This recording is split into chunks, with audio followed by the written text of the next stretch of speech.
घटनाचक्र में एक बार आपका फिर से स्वागत है। हम चर्चा करेंगे उत्तर प्रदेश में कानून व्यवस्था के मसले पर चौतरफा गिरी अखिलेश सरकार के लिए एक और बड़ा झटका है।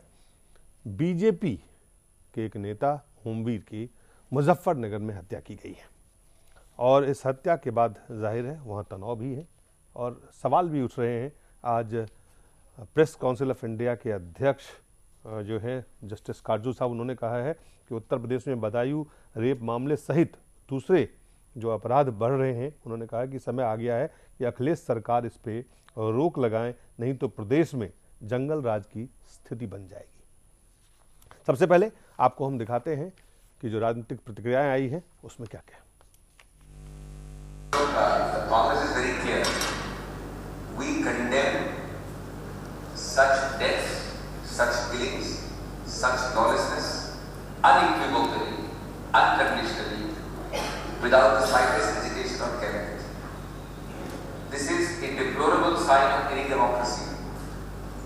If activists or persons, and it doesn't matter whether it is A, B, C, D, any party, are subject to violence, because violence is the antithesis of democratic spirit.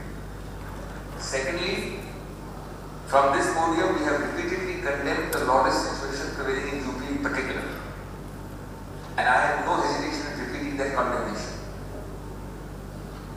Thirdly, it is no point politicizing it, because the real issue is that governance and law and order have to be considerably improved, and therefore we should not look at it in narrow terms, but condemn it and ensure that the stringent and the strongest and the speediest and the quickest action we take on this regard. अभी recently आपको मालूम है कि दादरी के अंदर क्या हुआ है कि विजय पंडित करके है, किस तरीके से उसकी हत्या की गई है और अभी तक जो मुख्य आरोपी लोग हैं तो वो अभी तक पकड़े नहीं गए हैं। और जबकि उनके परिवार के लोगों का भी सीधा ये आरोप है, बदायूं की तरह, जैसे बदायूं में पीड़ित परिवार ने कहा कि सपा के लोगों का हाथ है, तो दादरी कांड में भी पीड़ित परिवार के लोग ये कह रहे हैं कि इसमें सपा के नेताओं का हाथ है। इससे जो जितनी भी घटनाएं घट रही हैं यूपी में ज़्यादातर, तो पीड़ित लोगों का यही कहना, पीड़ित परिवार के लोगों का, कि समाजवादी पार्टी के लोगों का हाथ है। श्री नरेंद्र मोदी के बारे में आपको ये मालूम है कि जब इलेक्शन चल रहा था तो उन्होंने कहा था कि भी मैं पिछड़े वर्ग का आदमी हूँ। खैर आज तक उन्होंने अपनी पिछड़ी जाति का खुलासा नहीं किया, पिछड़े वर्ग से वो किस जाति से ताल्लुक़ रखते हैं। लेकिन बदायूं का जो कांड हुआ, इस घटना के ऊपर कि जो दोनों लड़कियों के साथ जो रेप हुआ, ये दलित वर्ग की नहीं थी, पिछड़े वर्ग की शाक्य समाज से है।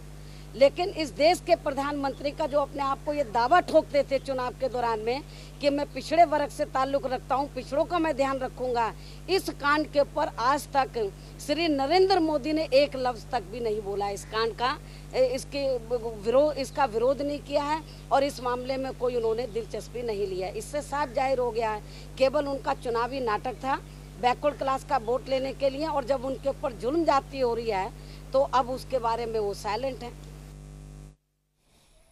सबसे पहले आपसे जानना चाहेंगे भूपेंद्र धर्मानी जी, एक विजय पंडित की हत्या के बाद और उनकी पत्नी ने साफ साफ कहा कि किन किन नेताओं ने उनको धमकियां दी, उन्होंने फ़ोन नंबर समेत इस बात की जानकारी पुलिस को दी और पुलिस ने की तरफ से कार्रवाई कोई नहीं हुई और उनकी हत्या हुई।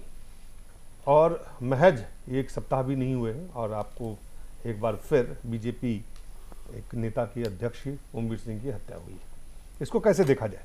क्या ये उत्तर प्रदेश में लॉ एंड ऑर्डर, कानून व्यवस्था की स्थिति खराब है उसी तौर पे देखा जाए, या इससे राजनीतिक हत्या के तौर पे देखा जाए, जिसमें कि राजनीतिक साजिश या राजनीतिक मंशा, या किस तरह से आप देखते हैं? मुझे ये लगता है दिलीप जी, जो आपने बात बाद में कही है कि जिस प्रकार की हार, एक मतलब अनएक्सपेक्टेड विक्ट्री जो बीजेपी को मिली है, उसमें जो नेता भी प्रभावी रूप से अपना योगदान इसमें दे पाए हैं और विपक्ष के नेताओं को लगता है, जैसे आपने अभी दादरी की बात कही, विजय पंडित की बात कही, जैसे आज ये हत्या हुई है, मुझे लगता है कि एक सेगमेंट को टेरराइज करने का, इसको आप सिर्फ लॉ एंड ऑर्डर से जोड़ के ना देखें, ये चुन चुन के जिस प्रकार बीजेपी नेताओं को निशाना बनाया जा रहा है, मुझे लगता है कि समाज में एक तनाव और एक जिसे कहते हैं ना पॉलिटिकल टेरर, फैलाने की योजना मुझे इसमें लगती है, जिसके कारण जिन नेताओं ने फिर सवाल यही आता है शिवाजी सरकार जी कि केंद्र में बीजेपी की सरकार है,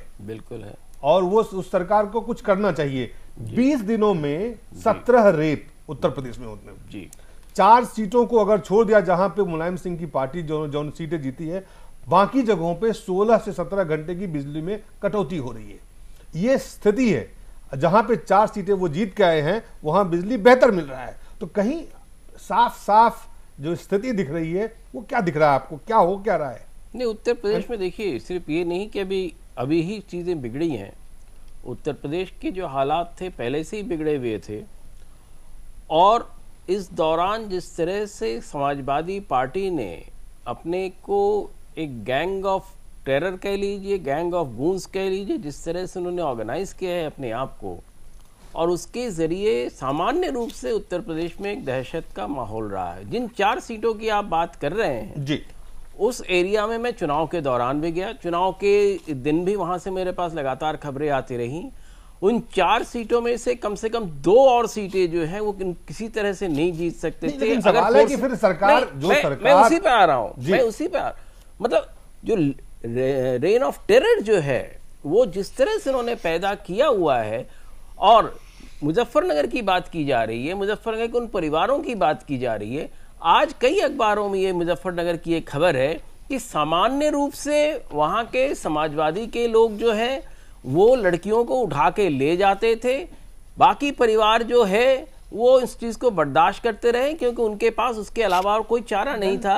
ये मामला भी उनका कहना है कि जब तक ये मर्डर नहीं होता तो शायद ये मामला भी दब जाता। तो उत्तर प्रदेश की हालात जो है लॉ एंड ऑर्डर के इससे ले लीजिए बहुत खराब है, और जिस तरह से इस वक्त जो है देखिए अभी उत्तर प्रदेश में उनको पता है कि आने वाले समय में उत्तर प्रदेश में अभी कुछ बाई इलेक्शंस होने हैं और उसके बाद उत्तर प्रदेश के चुनाव होने में सिर्फ 2 साल रह गए हैं। अब समाजवादी पार्टी जो है उनको अपना जमीन पूरा खिसकता हुआ पूरा साफ दिख रहा है।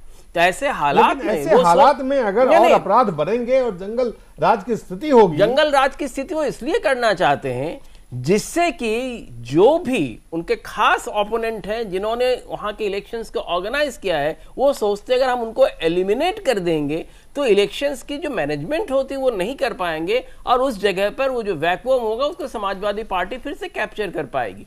ये जो स्ट्रेटेजी है। बीजेपी क्या कर रही है? अशोक गोयल जी, देखिए ये बड़ी दुखद और शर्मनाक घटना है। जिस तरह से उत्तर प्रदेश का माहौल आपने देखा चुनाव के बाद से बदला है, और जिस तरह से गुंडागर्दी का माहौल और जंगल राज वहाँ पे है, बहुत ही गलत तरीके से समाजवादी पार्टी एक्ट कर रही है। बदायूं की घटना में कुछ यादव परिवार के लोगों का नाम आया, उसके बाद भारतीय जनता पार्टी के सीनियर हमारे नेता हैं जहाँ पे मुझे उसमें दादरी में उनकी हत्या हुई, और आज ये मुजफ्फरनगर में हत्या हुई। एक देखें तो एक राजनीतिक साजिश, एक पैटर्न भी इसके अंदर दिखाई देता है, क्योंकि अभी केंद्र में भारतीय जनता पार्टी की सरकार आई है। राजनाथ सिंह जी ने भी, हमारे जो राष्ट्रीय अध्यक्ष हैं, देश के गृह मंत्री भी हैं, क्योंकि इस देश का एक फेडरल स्ट्रक्चर है जिसमें केंद्र राज्य सरकार के द्वारा पहले रिपोर्ट लेते हैं।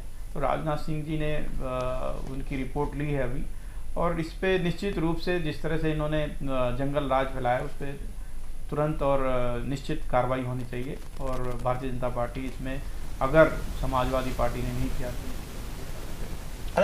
पर अशोक जी एक बात मैं आपसे पूछना चाहूंगा, जो दलीप जी ने प्रश्न पूछा उसका जवाब नहीं है। अभी चाहेगा होना चाहिए, ये चाहिए शब्द मेरे को लगता है अपोजिशन के लिए छोड़ दो ज्यादा अच्छा है। अब तो होना चाहिए। देखिए हमारा जैसे कि अभी मोदी जी ने भी कहा कि क्योंकि एक केंद्र और राज्य एक टीम के रूप में काम करेंगे, लेकिन जो स्थिति है अशोक जी, ये वो स्थिति नहीं है जहां टीम के रूप में विकास का काम करना है। 20 दिन में 17 बलात्कार होते हैं, 16 घंटे बिजली नहीं है, वहां लगातार एक के बाद एक हत्याएं हो रही है, और वो हत्याएं राजनीतिक हत्या हो रही है। तो राजनेता जो है बीजेपी के दूसरे नेता को इस सप्ताह उनकी हत्या हुई है। तो कुल मिला के स्थिति ऐसी बनती है जहां पर नियंत्रण करने की केंद्र सरकार की भी जिम्मेदारी है। नहीं, इसके अलावा भी चोरी, डकैती, लूटपाट, ट्रेनों में लूटपाट, बसों में ये जो लगातार बढ़ रही है, आप ये जो पूरी स्थिति बनी हुई है, ये आप केंद्र और राज्य के संबंध अच्छे रहे, केंद्र और राज्य सरकार साथ मिलकर काम करे, वो स्थिति और इस स्थिति में काफी अंतर है। बिल्कुल। मैं ये कहना चाहूँगा, ये एक बड़ी पुरानी हमारे यहाँ कहावत है कि विनाश कालेर विपरीत बुद्धि। समाजवादी पार्टी की स्थिति कुछ ऐसी है, उसी राह पर चल रही है। उसका विनाश जाहिर है कि पिछले इलेक्शन में जो कुछ रिजल्ट आया उससे रिफ्लेक्ट होता है।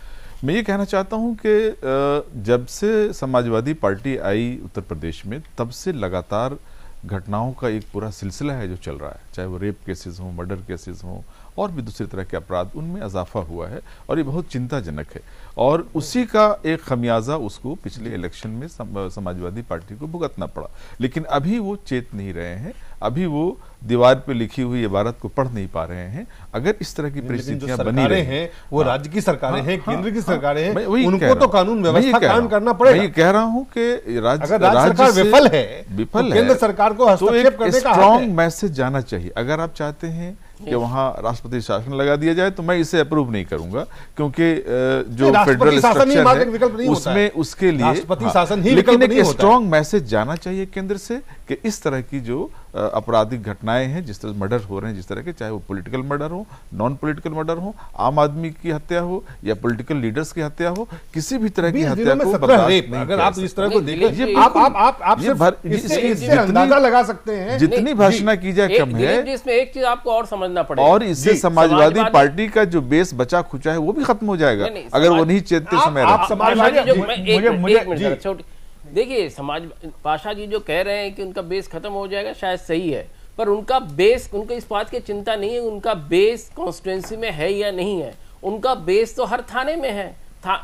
जिले का मेरा सवाल शिवाजी सरकार जी बिल्कुल अलग है। नहीं, आपका राजनीतिक आधार है, नहीं है, जनाधार मजबूत होगा नहीं होगा। यहाँ जिन महिलाओं का बलात्कार हो रहा है, जिन लोगों की हत्याएं हो रही है, आपको बताने की कोशिश कर रहा हूँ जी। जंगल राज की शुरुआत होती है कि जिले का एसपी है वो यादव होगा, थाने का एसएचओ है वो यादव होगा, एसआई है वो यादव होगा, कांस्टेबल है वो यादव होगा, और ये एक दूसरे की तारीफ करते रहेंगे। इससे ईमानदार यादव कोई दूसरा नहीं है। तीसरी चीज जो है, कोई अगर आप यादव के खिलाफ वहां किसी भी यादव के यहाँ किसी भी थाने में उत्तर प्रदेश में आप टेस्ट के स्ट्रिंग करा लीजिए, आप अगर उसके खिलाफ केस दर्ज कराना चाहते हैं, सवाल है कि अगर ये स्थिति है तो उससे कैसे मुक्ति मिले, उससे कैसे लोगों को निजात मिले, उससे कैसे लोगों की हत्याएं, बीजेपी की 2 नेता की हत्या हुई है और आप अभी भी कह रहे हैं कि हम सेंट्रल स्टेट। आप बिल्कुल, मुझे लगता है दिलीप जी जो आप बात ये जो अभी बात आ रही है, जो पाशा जी ने बात कही, मुझे लगता है कि टाइम टू एक्ट। नहीं बिल्कुल टाइम टू एक्ट, लेकिन पाशा जी ने जो बात कही, कार्रवाई का समय है, एक्शन का समय है। मुझे ये लगता है कि इससे मैं सहमत इसलिए नहीं हूं कि आखिर law and order is a state subject. बिल्कुल, अब उसमें अगर वो एक्ट नहीं, लॉ एंड ऑर्डर मैं कुछ और कह रहा हूं, पर लेकिन राष्ट्रपति राज लगाना भी केंद्र के बस का नहीं है, क्योंकि राज्यसभा में उनके पास बहुमत नहीं है। दूसरी बात, मुझे ये लगता है कि कहीं ना कहीं वार्निंग, एक टाइम बाउंड वार्निंग जो है, स्टेट को मैसेज दिया जाना चाहिए। उसके बाद कुछ ना कुछ एक्शन बहुत जरूरी है। स्ट्रॉन्ग मैसेज जाना चाहिए, साफ संदेश जाना चाहिए कि आप इन हत्याओं को बंद करें, बलात्कार को बंद करें, आप कानून व्यवस्था दुरुस्त करें, नहीं तो कार्रवाई होगी या कार्रवाई करना चाहिए। ये स्थिति नहीं है। निश्चित रूप से एक मैसेज गवर्नर के पास ही पावर से एक्शन लेना है कि भारतीय जनता पार्टी आज निश्चित रूप से इस पे कार्रवाई करेगी और समाजवादी पार्टी को अब पैटी पॉलिटिक्स से ऊपर हटकर अपना जो धर्म होता है एक राज्य सरकार का, वो पूरा करना चाहिए। और इन सब हत्याओं से और जिस तरह से उनके ऊपर आरोप लग रहे हैं जगह जगह से कि उनके और उनकी पार्टी के लोग शामिल हैं, अपने आप को उससे क्लियर करना चाहिए। नहीं तो जैसे कि पाशा जी ने कहा, ये अगर इसी तरह से घटनाएं अगर दोबारा से घटती है तो it is a fit case for president rule, एक वार्निंग के बाद, क्योंकि इससे राज्य का पूरा माहौल और पूरे देश का भी माहौल इससे खराब होता है। चलिए, बहुत बहुत धन्यवाद आप सबका, बहुत बहुत धन्यवाद प्रोफेसर पाशा साहब, अशोक गोयल जी, धर्मानी साहब और सरकार जी, आप सबका बहुत बहुत धन्यवाद।